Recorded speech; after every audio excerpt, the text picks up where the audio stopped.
तो हेलो बच्चों, welcome to Krishna education classes. I hope कि आप लोग स्वस्थ होंगे, मस्त होंगे, जबरदस्त होंगे। तो प्यारे बच्चों, ये हमारा पहला चैप्टर प्रकाश का परावर्तन का जो है ये 5वां क्लास है। इससे पहले प्यारे बच्चों आपको इसी चैनल में जो पहला, दूसरा और तीसरा, चौथा क्लास का वीडियो जो है आपको मिल जाएगा। ठीक है। तो प्यारे बच्चों, अब जो हम लोग जो है आगे का टॉपिक स्टार्ट करेंगे, जिसमें हम लोग पहला टॉपिक आज पढ़ेंगे अवतल दर्पण का उपयोग। ठीक है, अवतल दर्पण का उपयोग। ठीक है, चलिए। अवतल दर्पण का उपयोग। ठीक है, पहला टॉपिक है आज हम लोगों का अवतल दर्पण का उपयोग। तो प्यारे बच्चों, अवतल दर्पण में, ठीक है, अवतल दर्पण में जो है निकट रखा जो वस्तु होता है, ठीक है, निकट रखा हुआ जो वस्तु होता है ठीक है, निकट रेखा जो वस्तु होता है उसका जो प्रतिबिंब बनता है, ठीक है, वो क्या होता है, बड़ा बनता है। कैसा बनता है, बड़ा बनता है और काल्पनिक सीधा बनता है। ठीक है, तो इसीलिए प्यारे बच्चों, इसीलिए अवतल दर्पण का उपयोग जो है हम लोग हजामती दर्पण के रूप में करते हैं। ठीक है, पहला ही हो जाएगा उपयोग किसमें, तो हजामती, ठीक है, हजामती दर्पण के रूप में। ठीक, हजामती दर्पण के रूप में। ठीक है, हजामती दर्पण का मतलब क्या हो गया प्यारे बच्चों, कि जो नाई के दुकान में जो है ना, बाल दाढ़ी बनाने के लिए जो नाई के दुकान में जो है दर्पण होता है, वह जो दर्पण होता है वह अवतल दर्पण होता है। ठीक है, उसमें क्या होता है कि हम लोग जब दाढ़ी हो गया या बाल बनाते तो कहीं कहीं छोटा छोटा बाल क्या हो जाता है, बच जाता है। ठीक है, तो हम लोग अवतल दर्पण में, यानी कि वो जो बड़ा वाला जो दर्पण होता है, आईना होता है, ठीक, जो नाई के दुकान में, उसमें क्या करते हैं हम लोग गौर से देखते हैं तो वो पता चल जाता है। ठीक, क्योंकि वो जो दाढ़ी वगैरह जो बाल जो बच जाता है उसमें क्या होता है कि छोटा छोटा रहता है और उस प्रतिबिंब में जो है वो क्या दिखता है, बड़ा दिखता है। इसलिए हम लोग क्या करते हैं कि जो है हजामती दर्पण के रूप में जो है अवतल दर्पण का उपयोग करते हैं। ठीक है, चलिए दूसरा उपयोग हम लोग किसमें करते हैं प्यारे बच्चों, तो दूसरा उपयोग करते हैं हम लोग, जो है दूसरा उपयोग करते हैं हम लोग टॉर्च वाहन। ठीक है, टॉर्च वाहन। ठीक है, टॉर्च वाहन इसके बाद, ठीक है, टॉर्च वाहन की हेडलाइट, टॉर्च वाहन के हेडलाइट में, ठीक, हेडलाइट, ठीक, टॉर्च वाहन के हेडलाइट के परावर्तक, ठीक है, परावर्तक, परावर्तक सतह के रूप में, परावर्तक सतह के रूप में करते हैं। ठीक है, परावर्तक सतह के रूप में करते हैं। ठीक है, मतलब यूं समझिए प्यारे बच्चों, यूं समझिए, ये अपना क्या है, टॉर्च, ये अपना क्या है, टॉर्च है। ठीक है, ये क्या है, टॉर्च है। तो इसके अंदर क्या होता है, एक अवतल दर्पण लगा रहता है, ताकि यहाँ पे जो भी मतलब बल्ब रहता है वह क्या होता है, इसका प्रकाश जो बल्ब से जो प्रकाश निकलता है, जो किरणें निकलता है, वह इस जगह पे जो अवतल दर्पण लगा रहता है उससे क्या होता है, टकराता और इस तरह से क्या होता है, किरणें निकलता है ना। ठीक, सेम इसी तरह से प्यारे बच्चों हम लोग जो हेडलाइट है ना, वाहन के जो हेडलाइट के रूप में जो है परावर्तक सतह का उपयोग हम लोग करते हैं। ठीक है, क्यों करते हैं, तो यहाँ पे देख सकते हैं कि ये जो बल्ब होता है ना, ये फोकस पे फिक्स किया रहता है। कहाँ फिक्स किया होता है, फोकस पे फिक्स किया रहता है। और हम लोगों को पता है, हम लोगों को पता है कि बच्चों, कि फोकस से आने वाला किरण है ना, फोकस से आने वाला किरण दर्पण से परावर्तन के बाद कहाँ से गुजरता है, तो मुख्य अक्ष के समांतर इस तरह से गुजरेगा। ठीक है, इस तरह से गुजरेगा। अगर इधर से किरण जाएगा तो ऐसे गुजरेगा, है ना। तो यहाँ से देख सकते हैं इस तरह से सीधा निकलता है और यही हमको चाहिए, है ना। लाइट जो आगे देखने के लिए हमको यही चाहिए। तो इसीलिए हम लोग क्या करते हैं, बल्ब को जो है ना, टॉर्च हो गया या क्या कहते हैं वाहन के हेडलाइट जो होता है, वहां पे क्या करते हैं हम लोग, बल्ब को जो है फोकस पर फिक्स करते हैं, ताकि जो भी किरण आएगा अवतल दर्पण में टकराएगा और क्या होगा, तो मुख्य अक्ष के समांतर निकलेगा, सीध में इस तरह से जो है क्या होता है, ढेर सारा लाइट निकलता है। ठीक है, चलिए, तो ये दो उपयोग हो गया। ठीक है, इसके अलावा जो होता है प्यारे बच्चों, ठीक, इसके अलावा सोलर कुकर में भी जो अवतल दर्पण का उपयोग किया जाता है। इसके अलावा किसमें किया जाता है, तो सोलर कुकर में। ठीक, सोलर कुकर में, ठीक, कुकर में जो है, ठीक है, कुकर में जो है अवतल दर्पण का उपयोग होता है। ठीक है, चलिए, ये था अवतल दर्पण का उपयोग। अगला हम लोग देखेंगे उत्तल दर्पण का उपयोग। ठीक है, अगला किसमें, तो उत्तल, ठीक, उत्तल दर्पण का उपयोग, उत्तल दर्पण का उपयोग, ठीक, उत्तल दर्पण का उपयोग। तो उत्तल दर्पण का उपयोग जो होता है, उत्तल दर्पण का उपयोग जो होता है वह होता है गाड़ी के जो साइड मिरर के रूप में, ठीक है। इसमें होता है कि वाहन का जो वाहन का साइड मिरर, ठीक, वाहन के साइड मिरर, मिरर के रूप में, वाहन के साइड मिरर के रूप में, ठीक है। क्यों होता है? तो अब उत्तल दर्पण में है ना, उत्तल दर्पण में क्या होता है कि छोटा प्रतिबिंब बनता है। उत्तल दर्पण में कैसा प्रतिबिंब बनता है? छोटा बनता है। इसलिए इसलिए हम लोग क्या करते हैं, उसका उपयोग जो है क्या कहते हैं, वाहन के साइड मिरर के रूप में करते हैं, ठीक है। यूं समझिए प्यारे बच्चों कि दर्पण जो साइड मिरर रहता है ये लगभग इतनी ठो रहता है, ठीक है। और पीछे से जो ट्रक वगैरह आता है वो इतना बड़ा आता है ना, इतना बड़ा मान लीजिए आ रहा है। तो क्या होगा कि इस ट्रक को देखने के लिए किसमें देखेगा? तो ये अवतल दर्पण में देखेगा, है ना। किसमें देखेगा? अवतल दर्पण में। तो कैसे देखेगा? अगर ये यहाँ पे अगर सॉरी उत्तल दर्पण में देखेगा, सो सॉरी प्यारे बच्चों, क्या है ये? उत्तल दर्पण। ये क्या है? उत्तल दर्पण मान लेते हैं, ठीक। ये क्या है? उत्तल दर्पण लगा हुआ है गाड़ी के साइड मिरर के रूप में, ठीक है। चलिए, तो यूं समझिए कि अगर गाड़ी जो है इतना बड़ा है, ठीक, तभी तो इसका फोटो जो छोटा बनेगा, तभी तो देख पाएगा कि पीछे में जो ट्रक आ रहा है, ट्रक के बगल में और क्या है ना। ठीक, बात समझ में आ रहा है। चलिए, अगर यहाँ पे मान लीजिए अवतल दर्पण लगा देगा, तो अवतल दर्पण क्या करेगा? और बड़का बना देगा। तो ये गाड़ी इतना बड़का है, फोटो बन जाएगा इतना बड़का, है ना। ठीक, तो क्या हो जाएगा? तो जो है इसमें दिखाई नहीं देगा, ठीक, बढ़िया ढंग से। मतलब समझिए प्यारे बच्चों कि उत्तल दर्पण का इसलिए उपयोग करते हैं हम लोग साइड मिरर के रूप में, ताकि वो वस्तु को क्या बना दे, वस्तु का जो प्रतिबिंब जो है वो छोटा बना दे, ठीक, ताकि जो बड़ा बढ़िया ढंग से जो पीछे में कौन सी गाड़ी आ रहा है ये सारा चीज हमें पता चल पाए, ठीक है। तो ये था उत्तल दर्पण का उपयोग, ठीक है। चलिए प्यारे बच्चों, अगला हम लोग देखेंगे चिन्ह परिपाटी, जो बहुत ही ज्यादा इंपॉर्टेंट है, ठीक है। बहुत ही ज्यादा क्या है? इंपॉर्टेंट है चिन्ह परिपाटी, ठीक है। चिन्ह परिपाटी, अगला हम लोगों का टॉपिक होगा चिन्ह परिपाटी। चलिए, ठीक है, अगला हम लोगों का क्या होगा? चिन्ह परिपाटी, ठीक है। चिन्ह परिपाटी, चिन्ह परिपाटी। अब समझते हैं कि हम लोग चिन्ह परिपाटी क्या होता है, ठीक। तो हम लोग कार्तिकीय तल में देखेंगे। किसमें देखेंगे? कार्तिकीय तल में। तो कार्तिकीय तल में दो एक्स अक्ष होते हैं, ठीक। एक होता है एक्स अक्ष और एक होता है वाई अक्ष, ठीक। तो ये वाला होता है एक्स अक्ष होता है। ये क्या होता है? एक्स अक्ष होता है, ठीक है। और ये जो होता है ये क्या होता है? वाई अक्ष होता है। ये क्या होता है? वाई अक्ष। तो हम लोगों को पता है कि यहाँ से है ना मूल बिंदु, इसको क्या करते हैं? मूल बिंदु से हम लोग क्या करते हैं? मूल बिंदु से जो है दूरी नापते हैं, ठीक है। तो इस और की दूरी, ये वाला जो दूरी होता है, इधर क्या होता है? प्लस में होता है। इधर 1 होगा, 2 होगा, 3 होगा, है ना। और इस और मूल बिंदु की बाईं ओर क्या होता है? माइनस में, -1 -2 -3 होगा, ठीक है। इसके ऊपर, मूल बिंदु के ऊपर, ठीक, क्या हो जाएगा? 1 हो जाएगा, 2 होगा, 3 होगा, 4 होगा, है ना। और यहाँ दर किधर हो जाएगा? नीचे।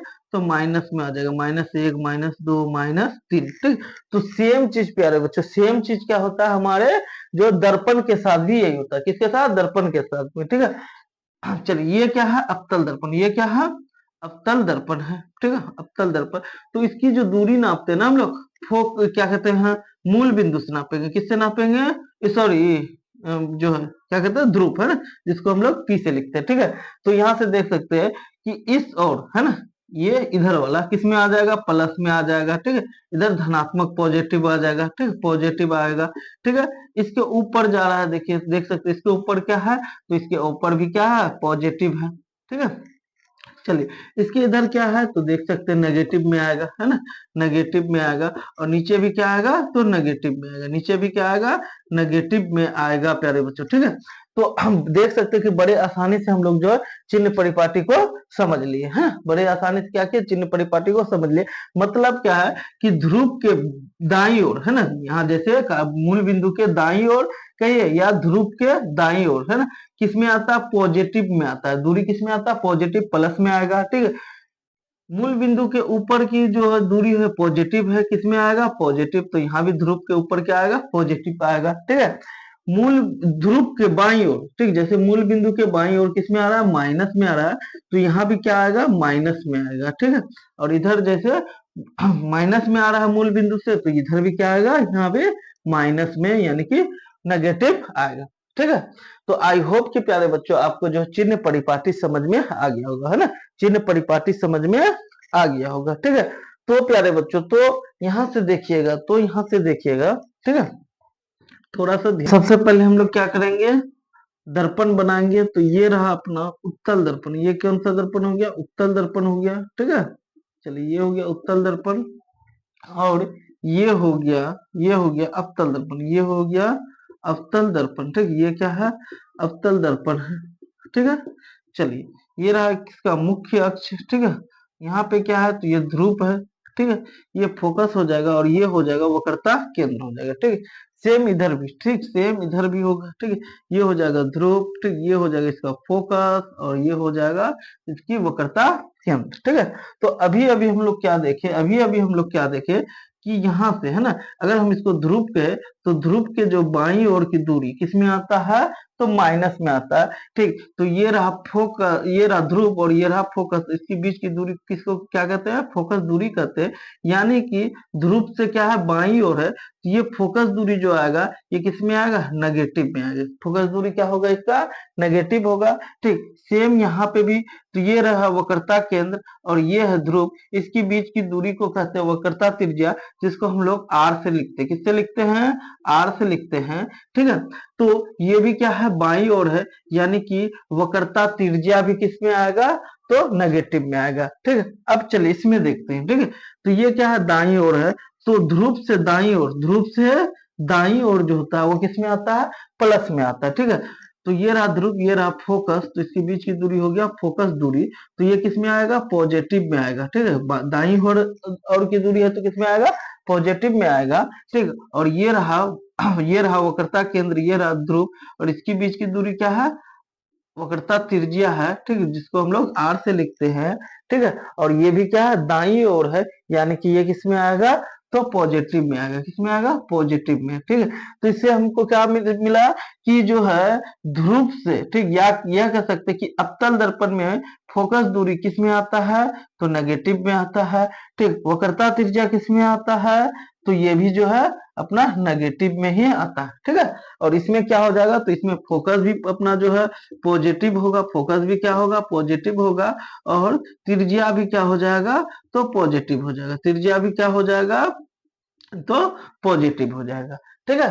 तो आई होप कि प्यारे बच्चों आप लोगों को समझ में आ गया होगा कि अवतल दर्पण और उत्तल दर्पण में जो फोकस दूरी और वक्रता त्रिज्या जो है प्लस में किस में होता है और माइनस में किस में होता है ना, ठीक है। चलिए, तो मेन था प्यारे बच्चों, मेन था आपको जो है ये चिन्ह परिपाटी समझाना, और आई होप कि प्यारे बच्चों आपको जो ये चिन्ह परिपाटी समझ में आ गया होगा। अगर चिन्ह परिपाटी समझ में आ गया तो प्लीज प्यारे बच्चों वीडियो को लाइक करें और हमारे चैनल को सब्सक्राइब करें। और प्यारे बच्चों आपको बता दें कि दर्पण सूत्र, ठीक है, दर्पण सूत्र जो प्यारे बच्चों अक्सर जो है ना एग्जाम में पूछ दिया करता है, ठीक, अक्सर एग्जाम में क्या होता है, इसको पूछ दिया करता है, मतलब 100% में से 90% जो है ना, 90% क्या होता है कि दर्पण सूत्र को जो है पूछ दिया करता है, ठीक है।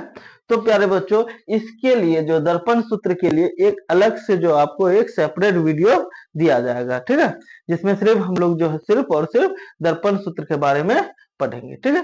तो अभी जो हम लोग अगला पढ़ेंगे आवर्धन के बारे में, ठीक, और उसके जो आवर्धन सूत्र है, ठीक, उसके बारे में पढ़ेंगे, ठीक है। चलिए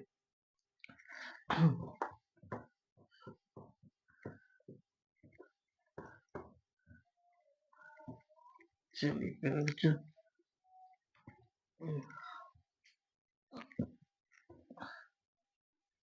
चलिए, तो आवर्धन सूत्र के बारे में हम लोग पढ़ेंगे, ठीक है। आवर्धन पहले पढ़ेंगे, उसके बाद आवर्धन सूत्र क्या होता है उसको देखेंगे, ठीक है। चलिए आवर्धन, ठीक, आवर्धन, ठीक, चलिए आवर्धन क्या होता है ये पहले हम लोग समझते हैं, ठीक, आवर्धन क्या होता है, ठीक है। चलिए, तो सबसे पहले हम लोग जो ये अवतल दर्पण बनाएंगे, ठीक है, और अवतल दर्पण में ही क्या करेंगे हम लोग आवर्धन सूत्र भी जो है सिद्ध करेंगे, ठीक है, और इसको जो है समझेंगे भी, ठीक है। चलिए, तो ये हो गया ध्रुव, यहाँ से यहाँ तक इसकी दूरी हो जाएगा फोकस, ठीक है, फोकस, और ये हो जाएगा इसकी वक्रता केंद्र, ठीक है। चलिए, तो मान लेते हैं प्यारे बच्चों, मान लेते हैं हम लोग क्या किए हैं कि वक्रता केंद्र और फोकस के बीच में जो वस्तु को रखे हैं, और ये रहा आपतित किरण, ठीक, जो दर्पण से परावर्तन के बाद कहाँ से गुजरेगा, तो फोकस से गुजरेगा, ठीक, कहाँ से गुजरेगा, फोकस से गुजरेगा, ठीक है। चलिए, और ये रहा एक किरण, जितना एंगल बना के आएगा उतना ही एंगल बना के क्या हो जाएगा, चले जाएगा, ठीक है, उतना ही एंगल बना के क्या हो जाएगा, थोड़ा सा जो है, चलिए चलिए, तो हम वो कह दिए कि यहाँ कटा है ना। आप लोग जो थोड़ा सा बढ़िया से बना लीजिएगा, ठीक है। तो फोकस और वक्रता केंद्र के बीच में जो वस्तु को रखे तो प्रतिबिंब कहाँ बना, तो वक्रता केंद्र और अनंत के बीच बना, ठीक है। चलिए, इस वस्तु का हम लोग क्या करते हैं, नाम रख देते हैं, ठीक है। रख दिए इसका ए बी, क्या नाम रख दिए, ए बी। तो ये इसका प्रतिबिंब बना ए डैश बी डैश, ए डैश बी डैश, ठीक है। चलिए, तो प्यारे बच्चों, आवर्धन देखिए क्या होता है, आवर्धन क्या होता है, तो लिखेंगे प्रतिबिंब की ऊंचाई, प्रतिबिंब, ठीक, प्रतिबिंब की ऊंचाई, प्रतिबिंब की ऊंचाई तथा तथा वस्तु की ऊंचाई, तथा वस्तु की ऊंचाई का अनुपात को, वस्तु की ऊंचाई का अनुपात को, ठीक है, आवर्धन कहते हैं, क्या कहते हैं, आवर्धन कहते हैं, आवर्धन कहते हैं, ठीक है, आवर्धन कहते हैं, ठीक है। चलिए, आवर्धन क्या होता है, तो प्रतिबिंब की ऊंचाई और वस्तु की ऊंचाई के अनुपात को क्या कहते हैं, आवर्धन कहते हैं ना। प्रतिबिंब की ऊंचाई और वस्तु की ऊंचाई के अनुपात को क्या कहते हैं, आवर्धन कहते हैं। हमने क्या कहा प्यारे बच्चों कि ये जो है, ये जो वस्तु जो है, इसकी ऊंचाई हमने h मान ली, क्या मान लिए, h मान लिए, ठीक। और जो प्रतिबिंब बना उसकी ऊंचाई कितना हो गया, h डैश हो गया, कितना हो गया, h डैश हो गया, ठीक है। चलिए, तो आवर्धन बराबर क्या हो जाएगा, आवर्धन बराबर क्या हो जाएगा, ठीक है, आवर्धन बराबर, तो क्या लिखेंगे कि प्रतिबिंब की ऊंचाई, ठीक है, तो क्या लिखेंगे, प्रतिबिंब, प्रतिबिंब की ऊंचाई, प्रतिबिंब की ऊंचाई, ठीक है, तथा वस्तु की ऊंचाई के अनुपात को, अनुपात, ये रहा अनुपात, ठीक है, तथा वस्तु की ऊंचाई, ठीक, तथा वस्तु की ऊंचाई, ठीक है। तो आवर्धन क्या हो जाएगा प्यारे बच्चों, तो देखिए, प्रतिबिंब की ऊंचाई तथा वस्तु की ऊंचाई के, ये रहा अनुपात, ठीक, अनुपात को हम लोग क्या कहेंगे, आवर्धन कहते हैं, ठीक है। प्रतिबिंब की ऊंचाई वस्तु की ऊंचाई के अनुपात को आवर्धन कहते हैं, ठीक है। आई होप कि प्यारे बच्चों आप लोग जो आवर्धन की परिभाषा जो समझ में आ गया होगा, ठीक है। तो आवर्धन को इंग्लिश में मैग्निफिकेशन कहते हैं, और इसको हम लोग जो एम से लिखते हैं, किससे लिखते हैं, एम से लिखते हैं, ठीक है।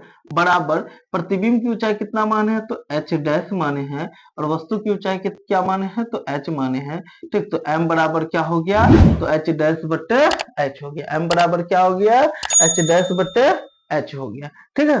चलिए,